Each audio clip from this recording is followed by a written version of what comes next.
Boa noite, boa noite. Estão me ouvindo?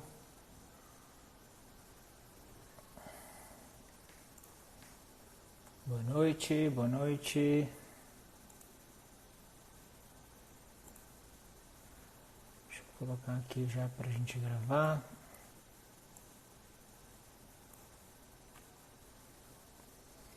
Boa noite, pessoal. Pessoal que está entrando, seja bem-vindo a mais uma transmissão da WFlow para os nossos clientes e amigos. Hoje a gente vai falar sobre um tema que também tem a ver com investimentos e mais associado a investimentos em renda fixa. Então, enquanto o pessoal vai entrando, até o pessoal convidado para agregar com a gente hoje na nossa live, pode clicar aí no aviãozinho do lado do botãozinho, mandar para familiares, amigos. E as pessoas que de maneira geral investem em renda fixa, que nesse momento devem estar vendo também bastante variação nos seus investimentos. Meu som tá legal? Vocês estão me ouvindo? Beleza. Deixa eu ver se o Marcelo já entrou aqui. Marcelo. Deixa eu ver aqui.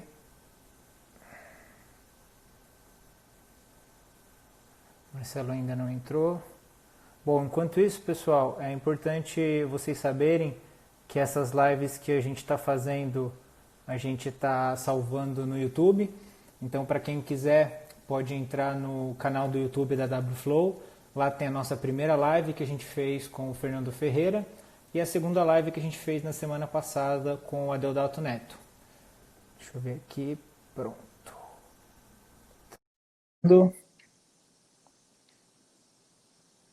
Deixa eu ver se o áudio está bom. Todo mundo está me escutando? O áudio está legal? Acho que o pessoal está entrando. Opa, tudo bem, pessoal? Tudo bom? Beleza. Tá me escutando bem? Estou te escutando bem. Vocês estão me escutando? Estamos escutando legal. Bom, a gente queria inicialmente já agradecer a participação do pessoal da DLM. A gente sabe que nesse momento é mais difícil a gente conseguir agenda, trazer informação para o público em geral, mas acho que é muito importante. Até para o pessoal que está entrando para a gente se apresentar, eu sou o Breno, sou sócio da WFlow, e o objetivo da gente trazer hoje o pessoal da DLM é para a gente falar do impacto de investimentos em renda fixa, que a gente está vendo bastante nos dias atuais. E antes da gente falar nas perguntas, até para contextualizar, a gente pegou algumas principais perguntas com os nossos clientes, amigos, a gente preparou aqui boas perguntas para vocês, mas eu queria que vocês contassem um pouquinho da DLM, um pouquinho da história de vocês, para o pessoal conhecer um pouquinho a DLM. Legal. A DLM é uma gestora aqui de Belo Horizonte, começou em 2003. Ela tem fundos de renda fixa desde 2008, então a gente já faz esses fundos que vocês investem, acompanham desde 2008. A gente começou com fundo de ações, e o que é legal de falar é que a gente pegou a ideia das ações, de entender a fundo as empresas, fazer um trabalho de stakeholders, de entender toda a cadeia da empresa e aplicamos isso para a renda fixa. E por que a gente utiliza essa lógica? No Brasil, você tem muito menos liquidez. Lá fora, se você quer entrar num crédito, num bond, você compra e vende, diariamente você tem liquidez. Aqui no Brasil está crescendo, está amadurecendo isso, mas ainda não tem esse desenvolvimento todo. Evoluiu muito nos últimos 3 anos, mas ainda não tem esse desenvolvimento todo. Então a gente entende que uma análise nossa tem que levar o prazo inteiro. E muitos desses títulos, eles têm 5, 7 anos, e a gente tem que entender bem essas empresas, para daqui 5 anos, 4 anos, 6 anos, estar confortável com esse ativo. Outro Legal. motivo é porque também crédito, principalmente no Brasil, no mundo inteiro, você tem diferentes escalas de crédito. O high grade no país, o high yield e o distressed, né? Então, se um ativo piora o resultado, ele era high grade, e ele vira high yield, você tem fundos, você tem compradores específicos para aquela classe, e se piora mais ainda, você tem compradores específicos. Aqui no Brasil, tem um desenvolvimento grande no high grade, o high yield começou a evoluir alguma coisinha, e o distressed é muito especializado. Então, você tem que estar bem preparado, porque para você fazer uma negociação, se um ativo piora por algum motivo, agora nessa parte econômica está um pouco mais... Esses impactos podem fazer algum ativo mudar dentro dessas classes, você não tem essa liquidez de sair por opção. Então, é importante a gente fazer esse trabalho inteiro para poder entender. Então, nosso Vocês trabalho começaram, parte então, muito... é isso que eu ia falar, vocês começaram nessa área de renda variável e aí depois migraram boa parte ali também da expertise de vocês, aproveitaram para a área de renda fixa.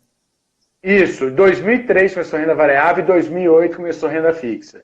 E aí, Legal. desde então, especializamos em renda fixa, acho que a gente até se deu melhor nessa área e ficamos mais reconhecidos por essa área. Tá? E hoje fala um pouquinho da DLM para a gente, o tamanho que vocês estão, a forma de trabalhar de maneira geral, até para o pessoal conhecer.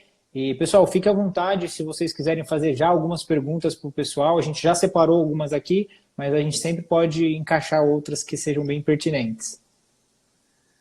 Legal. Hoje na DLM, a parte de gestão dos fundos tem 15 pessoas, são 4 gestores e 5 analistas, tá? Então a equipe de gestão mesmo tem 9, mais 3 pessoas no risco e 2 pessoas na mesa de operações.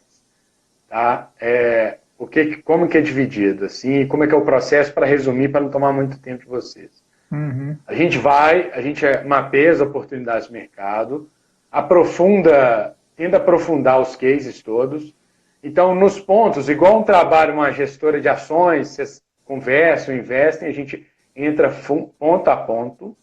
O analista apresenta para a gente, acho que é uma das mais completas essas apresentações, tem 200 slides, 250 slides, que a gente tenta entender capacidade de pagamento da empresa, quem que é o sócio, se tem a parte de compliance, a gente utiliza a parte de compliance da DLM para poder entender os sócios, para tentar entender o risco de alguém da empresa estar envolvido num problema de corrupção, e isso fechar a empresa, a captação.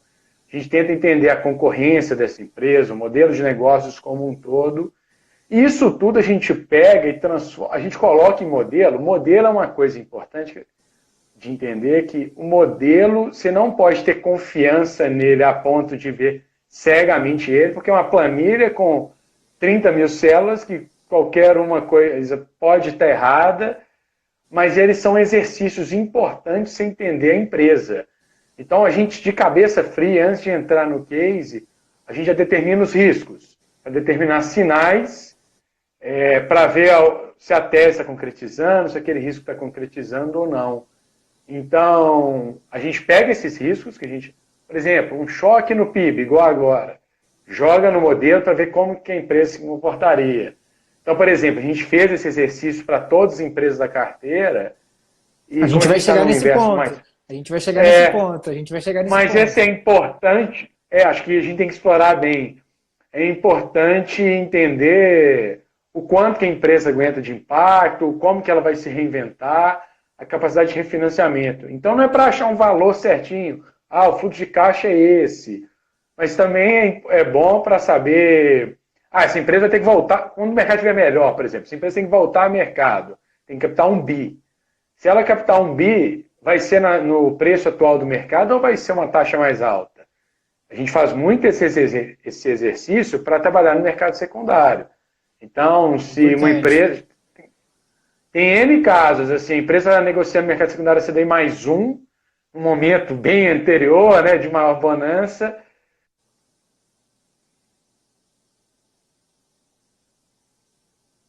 Estão me ouvindo? Estão me ouvindo? Meu travou aqui. Pessoal, vocês estão me ouvindo? Alô? Tá me ouvindo? Alô? Eu estou bem. Tá me ouvindo? Tá bom. Bom, esse primeiro contexto que a gente estava tentando mostrar para o pessoal, porque a gente sabe que aqui no Brasil a gente tem uma cultura, assim, mais histórica mesmo, né, de falar de investimentos em renda fixa, tem rentabilidade garantida, e a gente está vendo que não é bem assim na prática. A gente está vendo agora um reflexo de um pouco mais de volatilidade, e até para o pessoal que está nos assistindo, é importante que a gente contextualize, sempre trazendo de uma forma mais didática, os investimentos de renda fixa em algumas classes. Vamos falar das duas principais. Quando a gente investe direto nos ativos de renda fixa, então quando a gente compra um CDB, um LCI, um LCA, um CRI, um CRA, uma debênture, ou quando a gente compra, quando a gente investe através de fundos de investimento. E esses fundos de investimento fazem todas as operações de investir nos ativos que eles acham pertinente. Por que é importante que a gente sentiu do pessoal? A gente está vendo muitos fundos de investimento ter uma rentabilidade que não está agradando, vamos assim dizer, do ponto de vista prático. O que a gente queria, de uma forma didática, tentar contextualizar para o pessoal? Que quando a gente investe através de um fundo de investimento, a gente vira cotista desse fundo de investimento. E muitas vezes, qual que é a premissa que a gente estava falando? Que a gente tem essa mania de achar que o investimento em renda fixa é garantida a rentabilidade. Só que através dos fundos de investimento em renda fixa, a gente vê que as cotas perdem valor, mas que não diminui o número de cotas. Você consegue passar para a gente, de uma forma bem didática mesmo, o porquê que isso acontece, por favor? Vou tentar aqui, você vai me ajudando aqui para a gente... Se ficar muito técnico, a gente fala, não vai funcionar desse jeito. Tá bom. A lógica é mais ou menos o seguinte, a gente...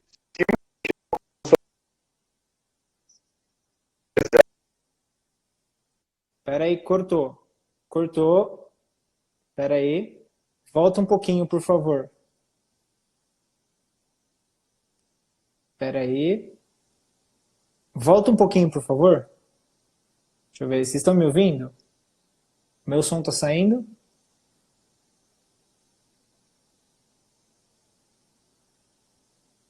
Oi, vocês estão me ouvindo? Pessoal, dá um sinal para mim só se vocês estão ouvindo minha voz. Voltou? Voltou. Volta um pouquinho aí, por favor. Ficou um pouquinho ruim a conexão.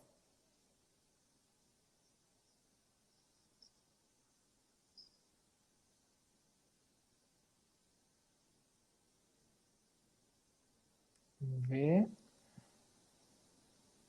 O meu continua aqui, né? Acho que o deles que está ruim um pouquinho o sinal. Vamos lá. Voltou.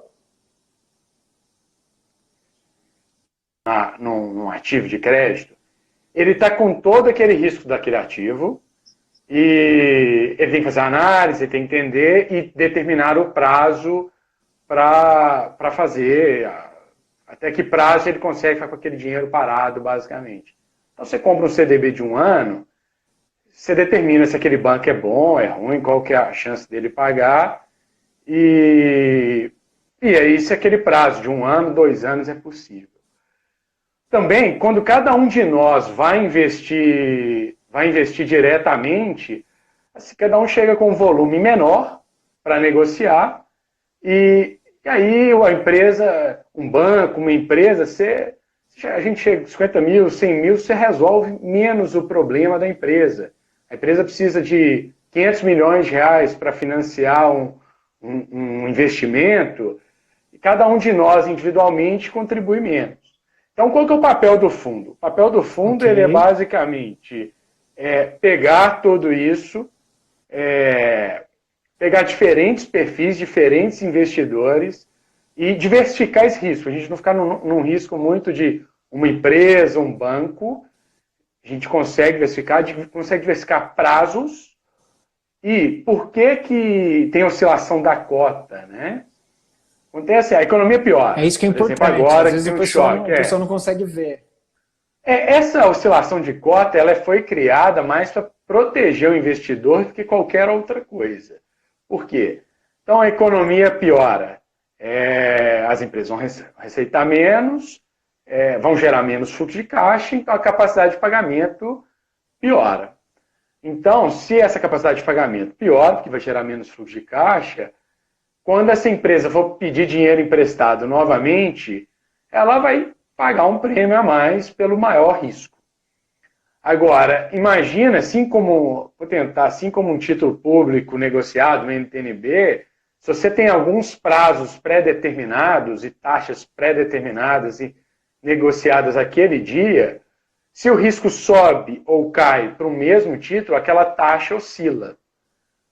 Para um cliente, se ficasse paradinha as taxas e uma empresa vai piorando o risco, quem resgatasse primeiro ia defender ele ia conseguir receber o dinheiro dele antes de quem resgatasse depois, e quem ficasse ia ter um risco maior naqueles ativos. Você tem uma forma de transferência de riqueza. Então, o que se faz? Precifica-se esses ativos todo dia, com base no novo risco dele, melhor ou pior. Então, se a economia está mais exuberante, o risco diminui. Se tem um choque igual agora, o risco aumenta, então a taxa sobe, o preço dos ativos cai. O fundo nada mais é do que a soma de todos aqueles ativos, e aí o rendimento dele, é o que a gente chama de carrego, que é basicamente o seguinte: pega todos os ativos que o fundo está comprado, qual que é a taxa de cada um daqueles ativos, quanto que isso ficaria na média, tirando custos, tirando tudo. Então, num cenário perfeito em que ninguém aplica e ninguém resgata, esse é o quanto que o fundo vai render. Só que como os fundos, o objetivo dele é exatamente isso, é ter alguma liquidez, é você não ficar nesses prazos de 1 ano, 2 anos, poder comprar ativos de 5, 7 anos que oferecem taxa melhor, você tem que proteger os cotistas, proteger todos os clientes. Então você remarca, é muito parecido com a loja de um fundo de ação. Então se a ação oscila, você reprecifica todo aquele fundo na soma e vê o valor daqueles ativos atualmente. O crédito, a única diferença de risco e de por que oscila muito menos é porque o risco de um default é menor que o risco de uma ação. Numa ordem natural, primeiro se paga o credor e o que sobra, pensando no balanço, o que sobra vai para o acionista. Então é natural as ações oscilarem mais, porque o retorno desses ativos está oscilando mais, assim. Então a empresa vai ter mais lucro, menos lucro, oscila muito mais com isso do que a capacidade de pagamento. Mas a capacidade de pagamento oscila sim. Não com uma notícia econômica de saiu o PIB e a variação, em vez de ser 3, veio 3,10. Não é isso. Mas uns choques ou um momento mais exuberante do mercado é isso. Então a oscilação de cota, e por que a cota não é aquele reloginho como já foi um tempo, que a gente tenta proteger os clientes, principalmente os que ficam, com marcações justas para precificar os ativos no preço certo. É por aí, não sei se eu consegui. O importante é a gente tentar criar um raciocínio. Por quê? A gente viu, inclusive, no sábado, numa live que teve da XP Investimentos com o Paulo Guedes, e o Paulo Guedes ainda justamente fez uma colocação. Poxa, vocês compram uma debênture de 7 anos e colocam num fundo que é D mais 3.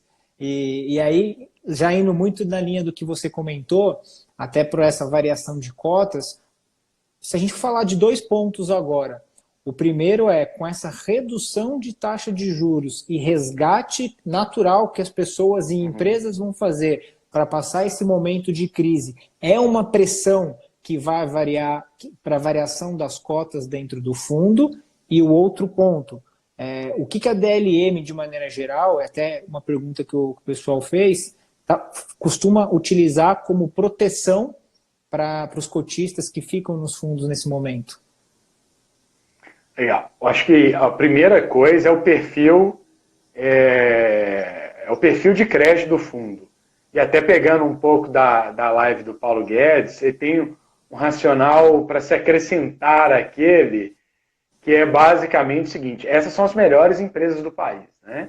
Então, exato, se tiver algum problema com essas empresas, elas são líderes nos seus setores e são muito importantes nos seus mercados e tudo mais. Se teve algum problema com essas empresas, basicamente a cadeia inteira de fornecedores e de concorrentes vai ter um problema maior.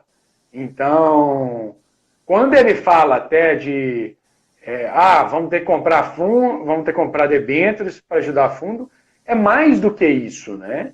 Porque se as principais empresas estão pagando DI mais 3, DI mais 4 no momento desse, imagina uma empresa de risco muito maior, de porte muito menor, o quanto que ela não vai pagar. Então, os fundos, o mercado de capitais, ele permite custo de financiamento muito mais acessível.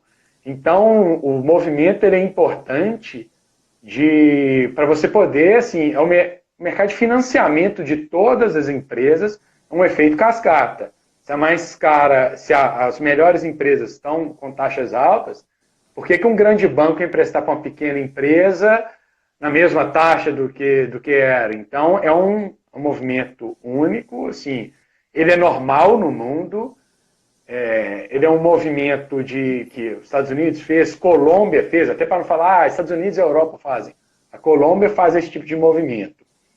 Hoje, o fundo, o que a gente faz para proteger os cotistas? A gente sempre, primeiro, risco de crédito, é analisar muito a fundo o risco de crédito. Primeira coisa que a gente quer defender são de perdas permanentes, né, que é um default, por exemplo, acho que é a primeira coisa. Então, a gente está com empresas, na nossa carteira, 90% das empresas estão entre AAA e AA, tá? E 10% das empresas ali no rating A. Então, essa acho que é a primeira defesa, é estar bem posicionado no mercado. A gente sempre está... Uma coisa que é importante é fazer a cota justa, a precificação, e fazer um portfólio em que a gente consiga... Naturalmente, você consegue passar incólume numa crise dessa. Então, você teve cota, foi pior, você teve um impacto, mas é tentar proteger, determinando o prazo justo para aquele risco de fundo, a cada posição que ativo tem que ter. Então, é isso que a gente tenta fazer para defender, manter uma posição de caixa sempre saudável. Então, o primeiro ponto que foi colocado, tiveram já resgates, acho que é natural das pessoas que estão sem receita, estão precisando resgatar as poupanças para viver. Acho que é o conceito básico de poupança funcionando, né? Nesse ponto, só para complementar, porque eu acho que é bem pertinente, nessa questão de resgates, você hoje atribuiria uma questão de conforto mesmo, do ponto operacional, até para a gestão de maneira geral, com uma boa margem de caixa, ou seja, sem deixar com que a precificação das cotas seja influenciada pela quantidade de resgates? Sim, acho que é o principal ponto que a gente... Dado que o risco de crédito está endereçado, igual a gente falou, e faz o trabalho inteiro, acho que esse é o principal ponto, de conseguir manter o nível de caixa, conseguir fazer de uma maneira que a carteira fique sempre equilibrada. Então, se precisar vender ativo, vai vender um pouco de ativo, tentar vender um pouco de cada um. E uma outra maneira que a DLM fez e se posicionou no mercado é que no momento da bonança, lá um ano atrás, em que o juros estava alto, o fundo de crédito era coqueluche, nós fechávamos os nossos fundos, porque uma coisa importante desse mercado de crédito é o seu tamanho dentro do mercado. Então, se eu precisar vender um ativo, se eu tenho uma exposição numa debênture da Eletropaulo, uma coisa é se eu sou um fundo de 6 bilhões e eu preciso vender 300 milhões no mercado, a outra coisa é um fundo de 1 bilhão que precisa vender 50 milhões. É muito mais fácil vender 50 milhões. Quando você é um fundo muito pequeno, você também não tem acesso a alguns bolsos. Assim, tem um certo tamanho de fundo, você consegue acessar alguns bolsos, como tesouraria de banco, etc. Então, a gente sempre calculou, e vocês veem que a gente fecha fundo, para de captar fundo no melhor momento do mercado, por 2 motivos. Por conta do nosso tamanho nosso tamanho dentro da indústria, eu quero ter um tamanho que eu consiga entrar e sair com velocidade, e também por conta de, eu não vou deixar o fundo crescer se os ativos estavam no preço errado. E naquele momento a gente entendeu que era o preço errado, os spreads, o spread de crédito, ou seja, que remunera o nosso risco de crédito, não estava compatível com aquele risco. Então nós fechamos o fundo, basicamente a gente falou que não queria mais captação, A gente viu a indústria aproveitando esse momento para captar mais, crescer mais e trocando o retorno do cotista pelo retorno da gestora. Então a gente sempre quis fazer um produto muito mais alinhado e eu acho que a gente conseguiu, uma da maneiras de proteger o cotista é não crescer demais para no momento precisar de fazer um resgate, precisar eventualmente fazer uma venda, que é natural. No mundo inteiro acontece isso, mas se você ficar muito grande para esse mercado, aí o impacto não é compatível, você não consegue proteger cota ou nem fazer a liquidez devida. Tá? Legal. Para o pessoal entender, a gente falou aqui das duas caixinhas, né? A gente está falando muito de fundos de investimento. E a gente viu nessas últimas 2 semanas, e agora mais com mais impacto, né? Essa desvalorização nas cotas de fundos de investimento de renda fixa, de diversas classes. Então a gente fala muito do crédito privado, mas também inflação. Como é que vocês enxergaram isso? Como que vocês atribuem, né? Por que vocês atribuem essa desvalorização? E como é que vocês estão enxergando aqui para os próximos dias, meses e anos para esse mercado? Claro que o que dá para prever. Olha, tentando fazer um exercício aí que não é simples. Lógico. Eu vou pegar a história um pouco e vou tentar explicar um contexto mais global. Pode parecer que eu estou muito devaneio, mas é para ir na lógica. O que aconteceu no mundo inteiro houve uma busca por liquidez. Primeiro, porque você tinha uma alavancagem da estrutura de fundos e tudo mais, e que nessa ruptura que teve, os ativos pioraram, você tem que cobrir margem.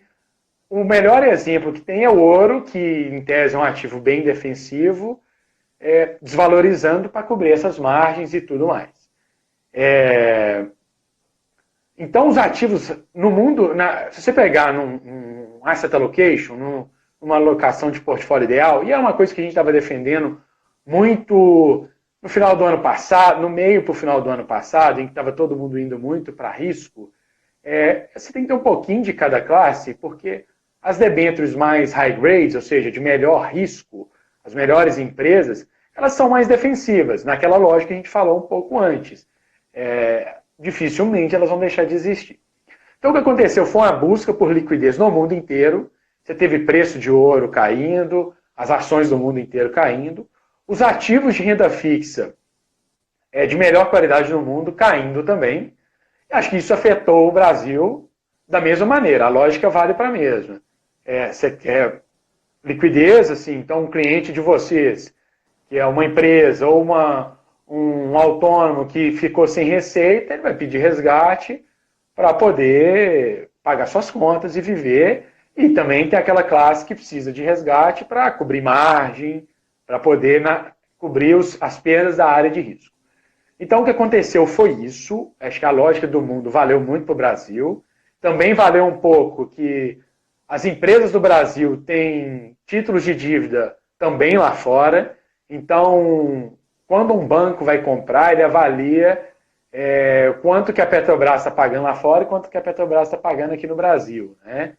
Então, isso tem que ser avaliado, porque se a remuneração lá fora está muito melhor que a remuneração aqui no Brasil, ele vai lá fora e vai comprar o ativo lá fora.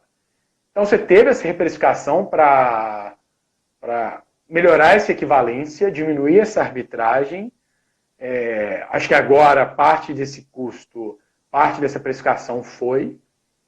Então, esse foi o primeiro impacto. Então, o impacto das pessoas precisando de liquidez para cobrir e essa equivalência lá fora aqui no Brasil. O que eu vejo aqui para frente que vai acontecer? O curtíssimo prazo, a cota de amanhã ou de semana que vem, não vou me arriscar, acho que não é esse o ponto. O que eu acho que o ponto primeira coisa, os melhores ativos de crédito do país estão remunerando a taxa CDI mais 3, CDI mais 3,5. Você tem 2 pontos ali.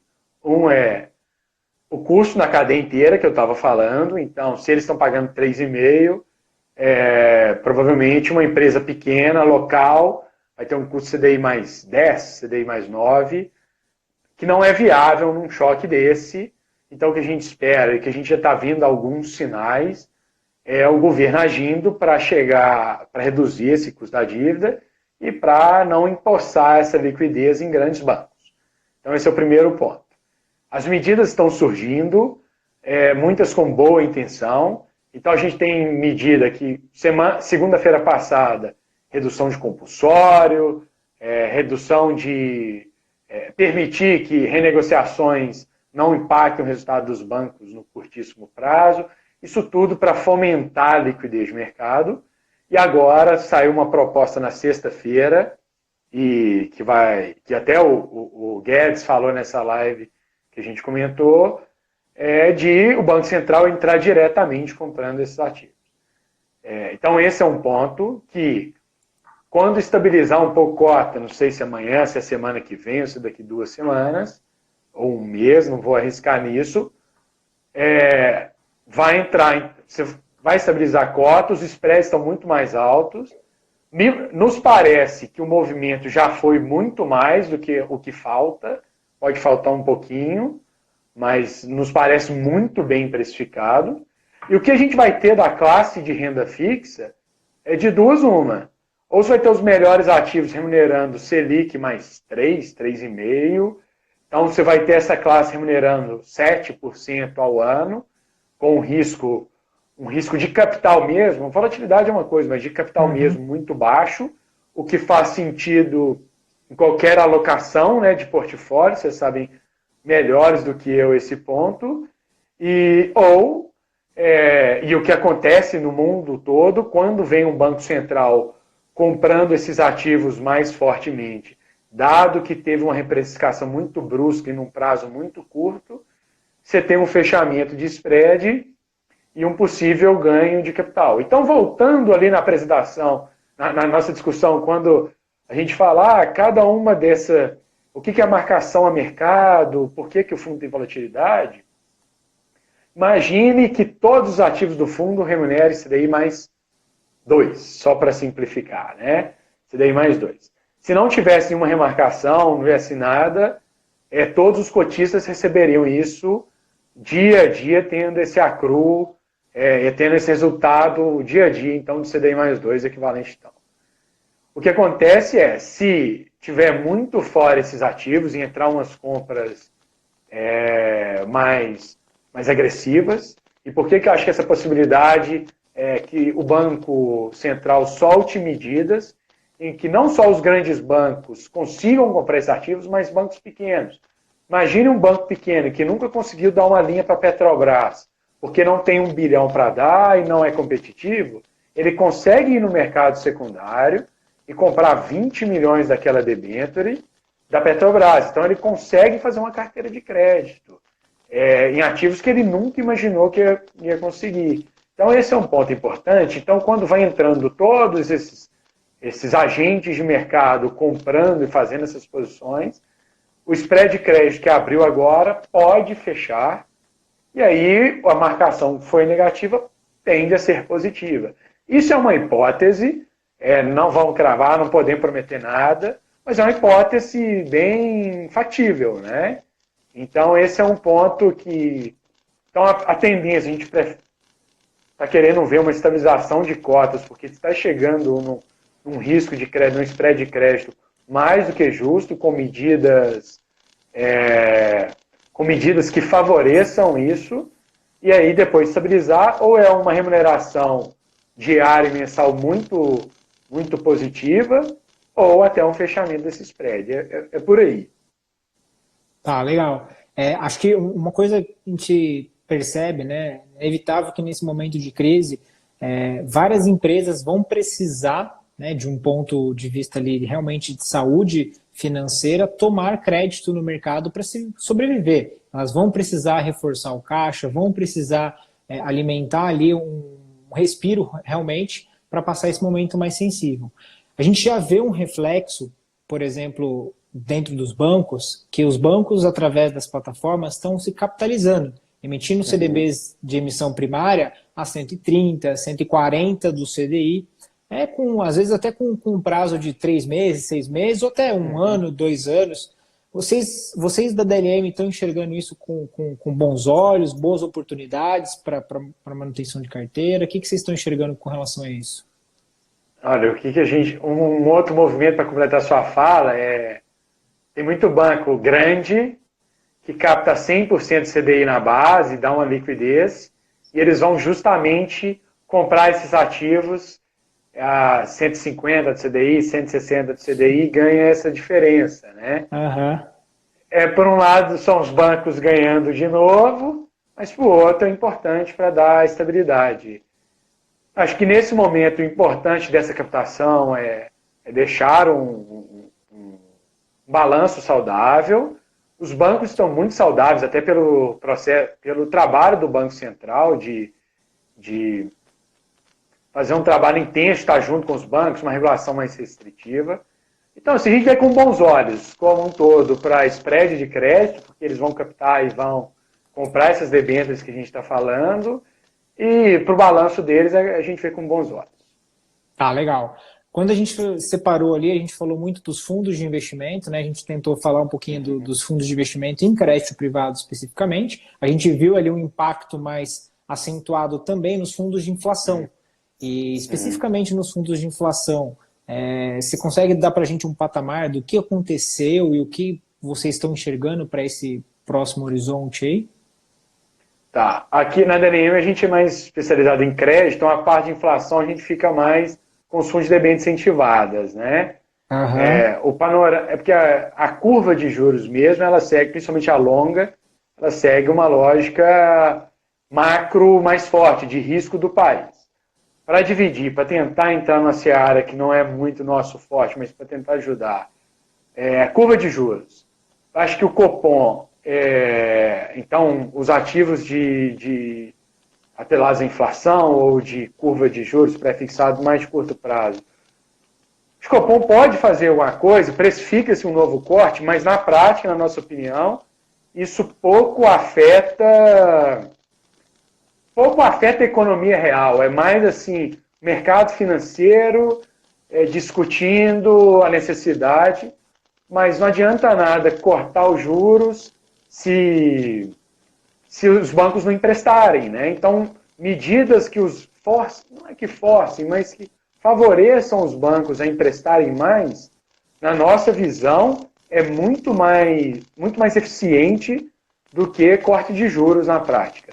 A gente viu corte de juros no último Copom e spread de crédito subindo. A grande empresa, então a pequena e média nem se fala, está com o custo da dívida muito mais alto do que antes do corte de juros. Acho que, então, política monetária nesse tipo de coisa não faz tanto efeito, né? Agora, os prazos mais longos, você teve uma abertura relevante. O que eu diria é, se o investidor acha que a bolsa está num preço justo, provavelmente você tem uma correlação boa com os ativos de NTNB, mas o que é muito importante, o que o Guedes citou muito sábado e é fundamental, é seguir as reformas. Se não seguirem as reformas, o preço acho que é esse. Aí a gente vai entrar em especulação de mercado, mas né?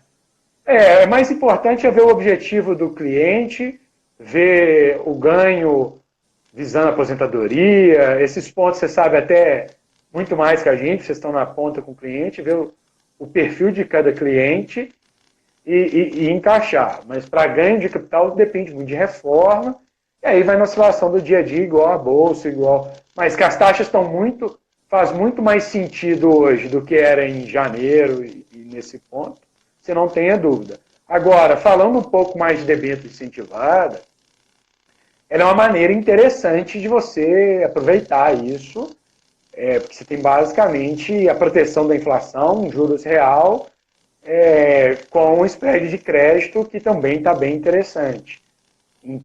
Então, ele é uma classe que faz muito, e a isenção, né, obviamente. É uma classe que faz muito sentido nesse ponto, e já estava fazendo, até antes de apertar um pouco a crise, exatamente por esse pleito que ela te dá, de ter uma renda real, contribuir para o plano de longo prazo, aposentadoria, com isenção, o que faz muita diferença, 15% de retorno de juros real é muita coisa, e protegendo da inflação, né? A inflação de curto prazo vai ser impactada por choque, mas o que na nossa visão é o ponto mais importante, se eu pudesse passar, em vez de fazer uma previsão, passar, igual eu falei, que a gente gosta de sinal e ruído, o que eu gostaria de passar para vocês olharem, acompanharem, é mais do que o câmbio, o dado de petróleo, a gente vê se nessa paralisia global e com muito recurso sendo injetado, cheque sendo entregue nos Estados Unidos, no Brasil também dessa maneira, se a cadeia produtiva não vai parar. Porque se a cadeia produtiva para, vamos supor, você está importando algo da China, que demora 60 dias. Se tem uma melhora aqui do ambiente, vamos falar, da parte de saúde, e todo mundo recebendo esses cheques, imprimindo dinheiro, mas a parte da oferta está paralisada, aí você pode ter um impacto de inflação mais forte. Então, o ponto que se eu pudesse passar uma mensagem e não entrar muito em previsão fiquem muito atentos às notícias, não só de crédito para pequena e média empresa, que é um ponto fundamental para a economia, mas da cadeia produtiva, se a entrega de alimentos está sendo bem feita, de insumos em geral, está conseguindo ter essa entrega com alguma capacidade, porque se tiver algum problema disso, você pode ter um impacto inflacionário mais forte, e aí curva de juros perder referência, e principalmente as moedas perderem referência, né? O dólar, o real nem se fala, mas o dólar, o euro, essas coisas todas. Então, para não entrar em previsão, eu colocaria esse sinal, se vocês pudessem ler notícia, acompanhar muito, eu acho que vale mais do que qualquer previsão minha aqui agora. Nesse ponto, vocês enxergam que existe um espaço, talvez, para uma nova redução de taxa de juros? Por que eu digo isso? Existem alguns economistas que a gente acompanha no mercado que já estão com previsões de uma nova redução, de uma redução até mais acentuada, beirando ali 1% no médio prazo. Como é que vocês estão enxergando em relação a isso? Olha, é o que eu estava dizendo. Eu acho que vai ter, por pressão no Banco Central. Mas que se isso vai ser eficiente, honestamente, não vejo dessa maneira. Mas que provavelmente vai ter, vai. Mas também é pontual. O Brasil, esses juros é muito abaixo dos juros neutro do país. O que é os juros neutros? Só para tentar explicar.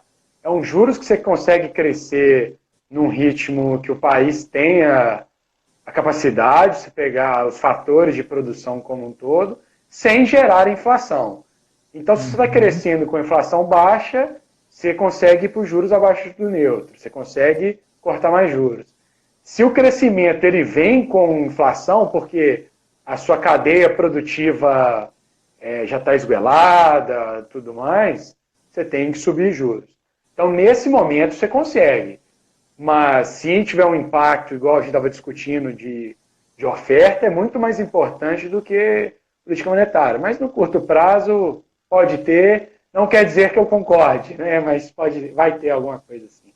Legal. Nessa área que a gente comentou dividindo ali os fundos de investimento em renda fixa, principalmente no ambiente de crédito privado, que vocês dominam bastante, o que a gente queria ver da posição de vocês? Até por essa questão de impacto mais direto mesmo com relação à própria crise, que setores ou ativos vocês estão vendo que vão sofrer mais? Aqueles ativos que vão sofrer uma precificação um pouco mais acentuada, que vocês podem até, num cenário mais estressante, falar de default, que é realmente o não pagamento, não cumprimento dessas dívidas.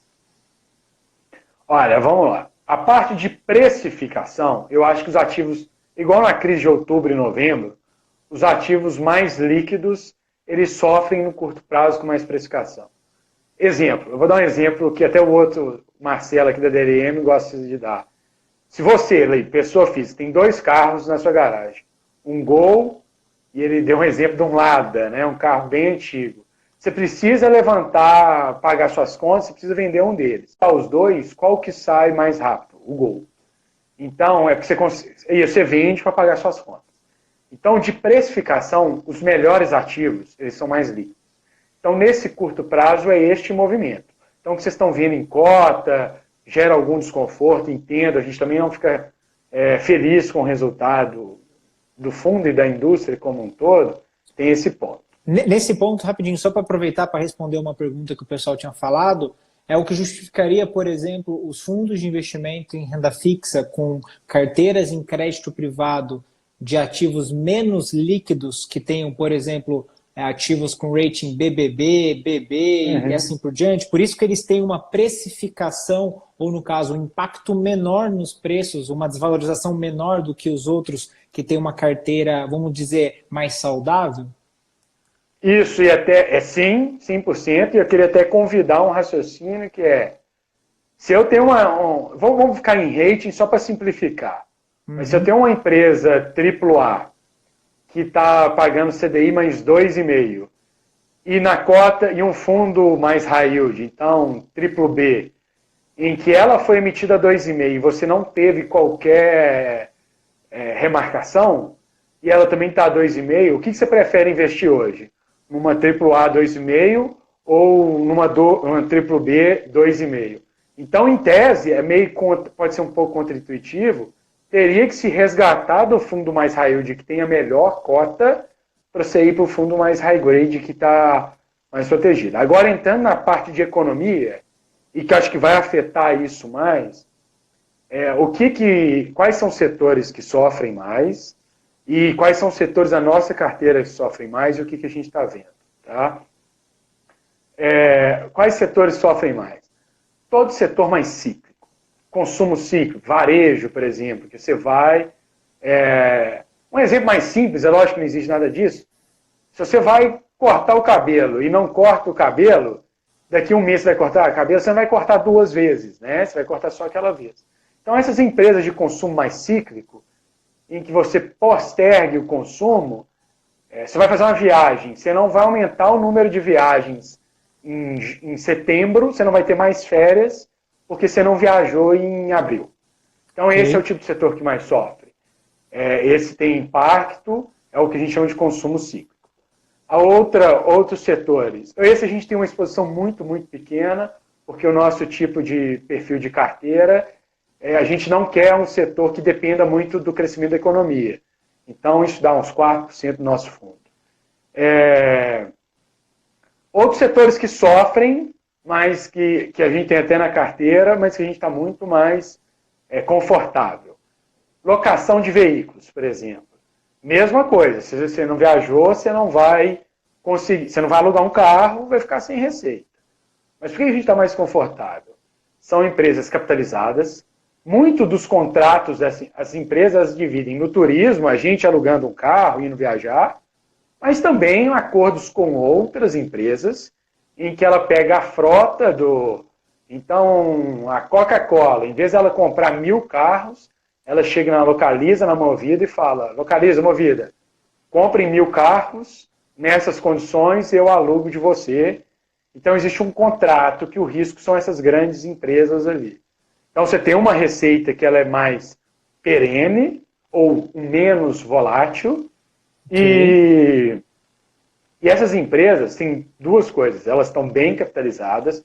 Muitas delas fizeram ofertas de ações no final do ano passado, vocês vão lembrar bem.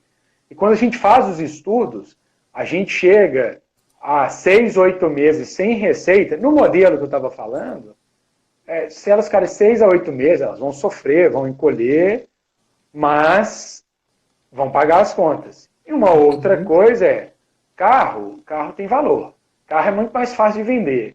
Então, se você chega a um carro e fala assim, olha, tem esse Gol aqui, que vale 40 mil, estou vendendo ele por 27 mil, você vai conseguir vender. Não sei se o preço é esse, né? Não é o mesmo. Mas se você dá um desconto em carro, você tem muito mais liquidez do que numa fábrica, né? Numa fábrica, nenhum de nós aqui nessa live vai comprar uma fábrica, mas um carro, todos nós aqui podemos avaliar dependendo do preço.